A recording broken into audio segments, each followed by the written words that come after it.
वो लड़ने आए थे, मैं उनके अपोजिट में था, मैंने बीजेपी को जिताया, जो मैंने कहा वो किया। आप जो कह रहे हैं कि कहने में क्या लगता, नहीं, मैंने जो कहा वो किया। कुरहन्नी में मैंने बीजेपी को जिताया। बीजेपी के जितने भी बड़े बड़े लीडर बनते हैं ना बिहार में, सब सरनम गच्छामी थे। मेरे और किसके, मैं दिन रात एक करके मैं केदार गुप्ता को जिताया। बड़े बड़े लीडर बने पड़े हैं जिनको 4-5 वोट देने का औकात नहीं है दिलाने का, वो भी घूम रहे थे। हमने जिताया, हमारे टीम ने, हमारे संगठन, हमारे पार्टी के लोग ने दिन रात एक करके बीजेपी को जिताया। तो बीजेपी का हश्र तो जैसे बोछा में हुआ था ना, वो सारी हश्र कुरहन्नी में भी होता। तो भागीदारी की बात करें ना, भारतीय जनता पार्टी से क्या लेना देना है। अब भागीदारी की बात, जितना मेरी भागीदारी बनती है, हमको कोई भी भागीदारी देगा तो हम उसके साथ जाएंगे। हम तो अपनी भागीदारी के, अपने समाज की बेहतरी के लिए जाएंगे ना। हम बीजेपी की जाके बीजेपी का झंडा थोड़ी उठा लेंगे। हम समाज का झंडा उठा के समाज के लिए आवाज बुलंद कर रहे हैं। समाज के बेहतरी जैसे होगा, समाज के लिए काम करेंगे। बीजेपी लिए, मेरे लिए कोई फैक्टर नहीं है। मेरे लिए मल्लाह जाति फैक्टर है, मेरा समाज फैक्टर है। पहचान समाज ने दिया और समाज के बल पे आगे बढ़ेंगे। दोस्तों नमस्कार, बहुत स्वागत है आपका चौकस भारत में। मैं आपका दोस्त ब्रजेंद्र। देखिए, चुनावी बिगुल फूंक दी जा चुकी है और इसके लिए आचार संहिता भी जो है लागू कर दिया गया है। लेकिन जो दल है वो अपने बल के टोह में लगी हुई है कि भाई हमारी जो ज़मीन है वो कहाँ तक मजबूत हो पाई है। कई ऐसी पार्टियां हैं जो अभी तक गुमनामी में हैं और कई ऐसे दल हैं जो किसी के सहयोग में हैं तो किसी के अगेंस्ट में खड़ा है। कुछ ऐसी ही बातें आज देखने को भी मिल रही है, सुनने को भी मिल रही है। दरअसल हम निषाद सेना के राष्ट्रीय अध्यक्ष के साथ हैं, मुकेश निषाद जी आज हमारे साथ हैं।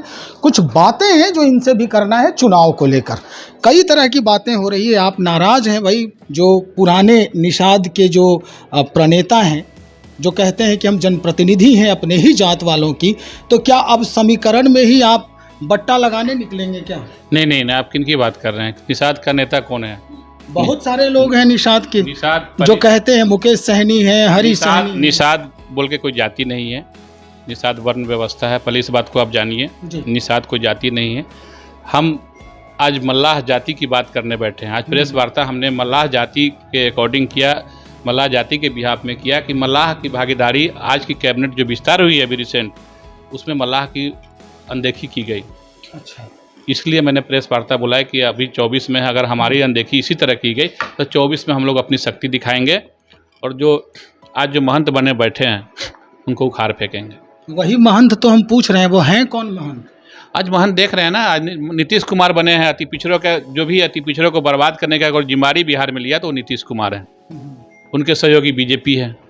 ये कहते हैं कि अति पिछड़ा के महंत हम बने हैं जी। अति पिछड़ा में कहाँ कोई है? अति पिछड़ा में ये लोग तो हकमारी कर रहे हैं, नीतीश कुमार कर रहे हैं कि हम अति पिछड़ों के नेता हैं। सेकेंड कर्पूरी हैं। कर्पूरी जी यही किए थे क्या? कर्पूरी जी ने तो अति पिछड़ों का आरक्षण दिया था 78 में। ये जनगणना जो हुआ है अभी 34,10,093 जो है, कहा जाता है कि मल्लाह हैं बिहार में। तो ये 34,10,093 मल्लाहों में क्या वाकई में नेता नहीं है कोई मल्लाहों का बिहार में? नहीं, नेता थे। हमारे स्वर्गीय कैप्टन निषाद जो मुजफ्फरपुर सांसद थे, वो मल्लाह जाति से आते थे। उनके जाने के बाद कुछ खाली खाली सा महसूस होने लगा, लेकिन अब ऐसा नहीं। हम लोग आ गए हैं, हमारे समाज को आगे बढ़ाने के लिए हम आ गए हैं। हमारे प्रयाग भाई हैं, सुरेंद्र जी डॉक्टर साहब हैं, जैसे बगल में हमारे सरपंच हैं, बहुत सारे हमारे अजय निषाद सांसद जी हैं, वो भी अब एक्टिव हो गए हैं। उनको भी एक्टिव हम लोग जगाएं कि नहीं भैया आप जागना पड़ेगा, नहीं तो हम लोग का अधिकार, आज तक दूसरा को लेके हमारा रोटी कोई दूसरा को छीन के खा रहा था, अब हम लोग सब एक हो गए हैं। अजय निषाद हो, चाहे मैं हूँ, चाहे प्रयाग सहनी जी हैं, सब लोग इकट्ठा हो गए, सारे मल्लाह हैं। अब मल्लाह की हकमारी कोई दूसरा नहीं करेगा। मुकेश जी, ये चुनाव के पहले ये जहन में बात आई या पहले से ही चल रही थी कि ये लोग जो हकमारी कर रहे हैं उस समय भी रोकना? नहीं, 2020 से मैं लगा हूँ। 2020 से पहले हम लोग 18 में एक पार्टी बनाए थे VIP। उसके बाद जब देखा कि नहीं, वहाँ जब पार्टी बनाए हम लोग, लेकिन सारे समाज को हमने इकट्ठा किया। वहाँ पे निषाद वर्ण के अंदर जितनी भी जातियाँ आती हैं, मल्लाह हो, नुनिया हो, बिंद, नहीं 22-23 जातियाँ हैं। सरकारी आंकड़ों में तो 15 जातियां हैं, सबका अलग अलग कोड। सरकारी बहुत ऐसी जातियां हैं जिनकी जानकारी आपको नहीं होगा। अभी दरभंगा की ही आप बात करें, जहाँ से ये लोग मदन सहनी, मुकेश सहनी और हरी सहनी आते हैं। बनपर के अलावा वहाँ कोल भी है। कोल जानते हैं आप जी? कोल भी मल्लाह है, जो भील, कोल, हाँ नहीं, भील नहीं, कोल। बिहार में कोल भी है जो मल्लाह का पार्ट है, ठीक है। लेकिन आज के डेट में सरकारी गजट में अलग जाति है, ठीक है। तो सारे जगह हकमारी लोग कर रहे थे। तो हम लोग 20 के बाद मेरा कंटिन्यू लड़ाई है, और जब जिस दिन से जाति जनगणना, मैंने पहले एकीकरण का बहुत प्रयास किया, लेकिन जिससे जब गणना साबित होकर जाति गणना में हम लोग को सब डिफरेंट कास्ट में सरकार ने डिवाइड कर दिया, तो हम लोग संख्या के बल पर अपनी भागीदारी तो खोजेंगे ना। आज हमारी 34 लाख समथिंग आपने लिख रखा, वो मल्लाह जाति की संख्या है। बनपर का 178 कोट, देख लीजिए उनकी आबादी क्या है, केवट की आबादी क्या है।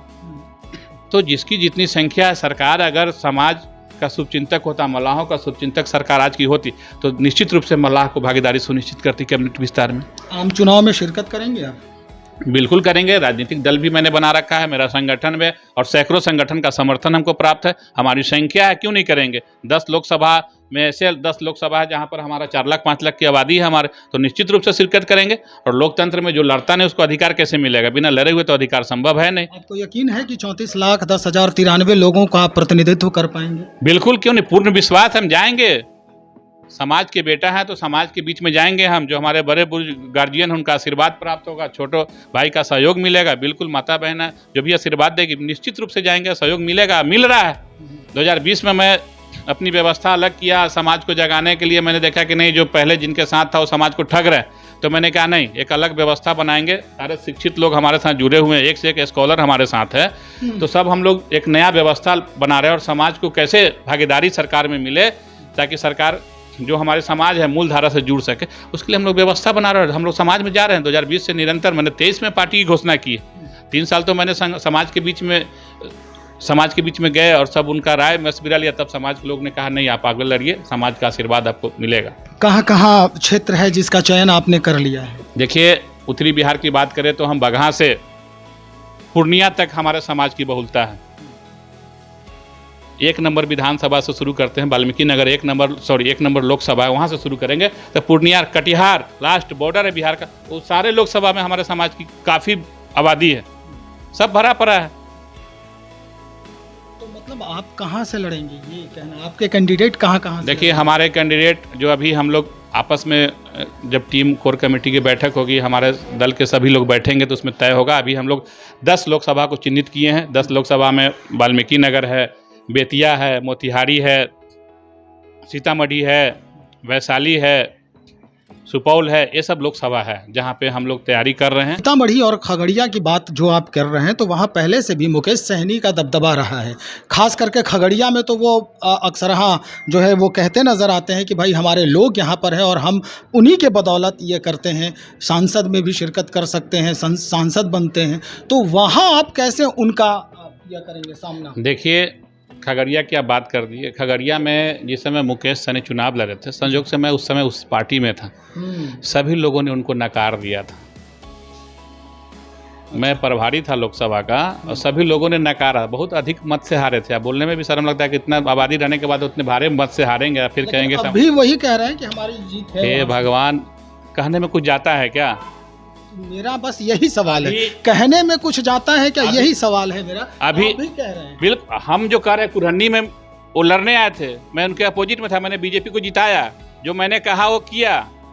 आप जो कह रहे हैं कि कहने में क्या लगता, नहीं, मैंने जो कहा वो किया। कुरहनी में मैंने बीजेपी को जिताया। बीजेपी के जितने भी बड़े बड़े लीडर बनते हैं ना बिहार में, सब सरनम गच्छामी थे। मेरे और किसके? मैं दिन रात एक करके मैं केदार गुप्ता को जिताया। बड़े बड़े लीडर बने पड़े हैं जिनको 4-5 वोट देने का औकात नहीं है दिलाने का, वो भी घूम रहे थे। हमने जिताया, हमारे टीम ने, हमारे संगठन, हमारे पार्टी के लोग ने दिन रात एक करके बीजेपी को जिताया रहते। बीजेपी का हश्र तो जैसे बोछा में हुआ था ना, वो सारी हश्र कुरन्ने में भी होता। चलिए मुकेश जी, हमारा बस आखिरी सवाल है, अगर आप जीत भी जाते हैं वहाँ से, तो बाद में आपने अभी थोड़े देर पहले कहा है कि जो हमें बुलाएंगे हम उनके पास चले जाएंगे, सपोर्ट करेंगे उनका। बीजेपी में जाएंगे कि नहीं अगर आप जीतते हैं? देखिए, आपका सवाल सही है, लेकिन हमने ये नहीं कहा कि हम किसी के अपना घर छोड़ के, अपना घर गिरवी करके किसी और के घर में रहने चले जाएंगे। हमने अपना घर का निर्माण किया। हम किसी को सहयोग करेंगे, हम हिस्सेदारी की बात करेंगे। भारतीय जनता पार्टी को अगर सहयोग करने का मौका मिला तो ये जो सिद्धांत अभी आप कह रहे हैं, ये सिद्धांत उस समय भी लागू होगा या फिर इसको तो भागीदारी की बात करें ना, भारतीय जनता पार्टी से क्या लेना देना है? भागीदारी की बात, जितना मेरी भागीदारी बनती है, हमको कोई भी भागीदारी देगा तो हम उसके साथ जाएंगे। हम तो अपनी भागीदारी के, अपने समाज की बेहतरी के लिए जाएंगे ना। हम बीजेपी की जाके बीजेपी का झंडा थोड़ी उठा लेंगे। हम समाज का झंडा उठा के समाज के लिए आवाज़ बुलंद कर रहे हैं। समाज के बेहतरी जैसे होगा समाज के लिए काम करेंगे। बीजेपी लिए मेरे लिए कोई फैक्टर नहीं है। मेरे लिए मल्लाह जाति फैक्टर है, मेरा समाज फैक्टर है। पहचान समाज ने दिया और समाज के बल पे आगे बढ़ेंगे। बहुत शुक्रिया जानकारी के लिए। हमारे साथ मुकेश निषाद जी हैं जो बातचीत कर रहे थे इस मसले पर कि भाई मल्लाहों की जो स्थिति है आज किनके बदौलत दरकिनार कर दी गई है।